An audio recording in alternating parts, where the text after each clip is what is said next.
Welcome to Bread of Life Chronicles. I'm Janice. In today's guided reflection, we're exploring Genesis 3, where we'll dive into the story of temptation, choices, and lasting consequences. In our last video, we looked at Genesis 2 and discussed human choices, responsibility, and our role as stewards of creation. Today, we'll build on those ideas by examining what happens when we make choices based solely on our own felt desires and perception.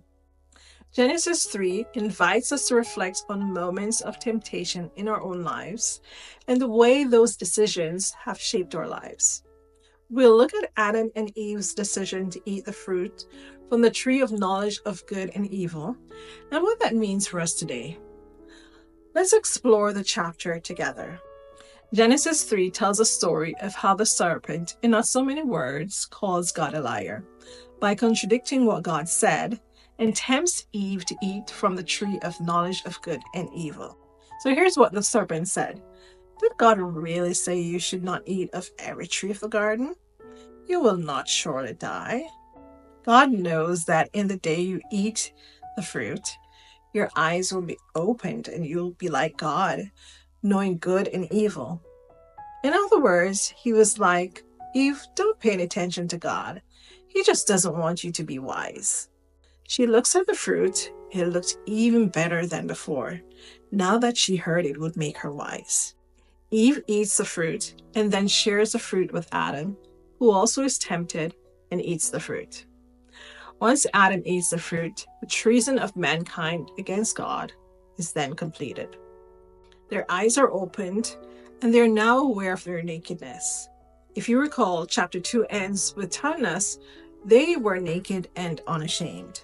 Now they were experiencing a loss of innocence, self-consciousness, shame, fear, not wanting to spend time with God. Verse 9 says, Then the Lord God called to Adam and said to him, Where are you? So he said, I heard your voice in the garden, and I was afraid because I was naked, and I hid myself. Now mankind, who was to have dominion, had given up that dominion, and it showed in their language. None of them wanted to take responsibility. Adam implicitly blames God and also blames Eve. She in turn blames the serpent. He tricked me, she said. So God held court and passed sentence on the serpent, Eve, and lastly Adam. Their disobedience had both immediate and lasting repercussions. Violence, pain, suffering, hardship, loss of status, lack, and death were introduced into the world as consequences of their actions. The chapter then ends with God making them some better clothes than they made themselves, and them being expelled from the Garden of Eden, the environment originally created for them. There are a few key points I'd like to double click on. In the moment of temptation, mankind exchanged the wisdom of God for the lie of the serpent.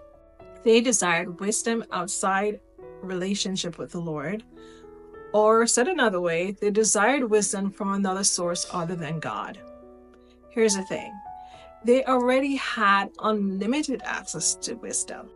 Adam and Eve's choice was not just a personal failure, but a turning point that impacts all of humanity. It's a reminder of how our decisions can have far-reaching consequences, both for ourselves and for others. The serpent represents the force of temptation, a voice that distorts truth and encourages us to act against what we know to be right or against our better judgment. Sometimes that voice may come from others we know, like, or trust. At other times, that voice originates from our own heart and mind. So it's important to clothe our heart and our mind in truth. God's response shows both justice and mercy. While there are consequences, there's also care. God clothes them even as they are sent out of Eden. As we think about what this might mean for us today, I invite you to take a moment for guided reflection and meditation.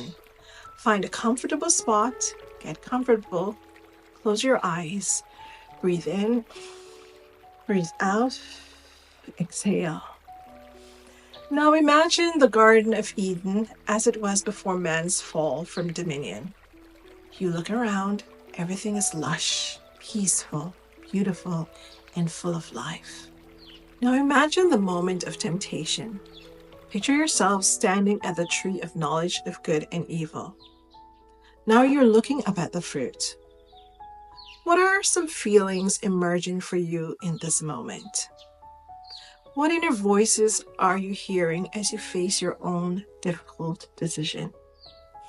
As you continue to breathe in and out, I invite you to reflect on a time when you gave into temptation against your better judgment. How was your life and the life of others around you affected by your choice, whether positively or negatively? How can you make more intentional choices in the future? Now let's make it sticky. I encourage you to journal about a moment when you faced temptation. What happened? What did you learn about yourself through the experience? As I wrap up our reflection on Genesis 3, we are reminded of the weight of the choices we make, the consequences and the far-reaching impact they can have on our lives and the lives of others. However, while there is brokenness in disobedience, there is also hope and grace through the loving kindness of our Father. That even when we have messed up royally, we can begin again today. As we are in the last quarter of the year, I want to encourage you to take a step towards finishing this year well. If you're looking for practical guidance on how to reflect on your journey each day or begin again to do well in your spiritual journey for the rest of the year, I've created a free tool called Finishing Well that can help you to do just that and finish the year strong. You can find the link in the description below.